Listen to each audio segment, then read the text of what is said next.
శుభోదయం. అందరూ బాగున్నారా?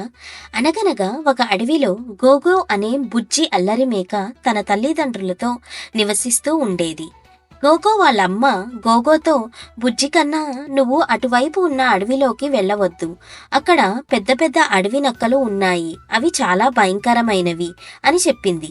కానీ గోగో ఎప్పుడూ తల్లిదండ్రుల మాట వినేవాడు కాదు. గోగో తల్లిదండ్రులు గడ్డి తింటున్నప్పుడు గోగో మెల్లగా అటువైపు అడవిలోకి వెళ్ళాలనుకుంటాడు. గోగో పెద్ద పెద్ద చెట్లు చూసి, రంగురంగు పుష్పాలు చూసి ఆశ్చర్యపోయాడు. వావ్, ఈ అడవి ఎంత బాగుంది! చూడండి, నాకు ఏమీ అవ్వలేదు అని చాలా గర్వపడ్డాడు. గోగోకి సడన్ గా ఒక సౌండ్ వినిపించింది. పెద్ద పెద్ద చెట్ల మధ్య నుండి ఒక భయంకరమైన నక్క ప్రత్యక్షమైంది. గోగో హృదయం భయంతో కొట్టుకుంది. అతను పరిగెత్తడానికి ప్రయత్నించాడు, కానీ నక్క వేగంగా దారిని మూసివేసింది. గోగో తల్లిదండ్రులకు గోగో ఏడుపు వినిపించింది.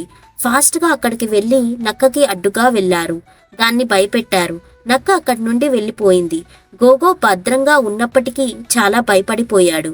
ఆ సాయంత్రం గోగో తన తల్లిదండ్రులకి క్షమాపణ చెప్పారు.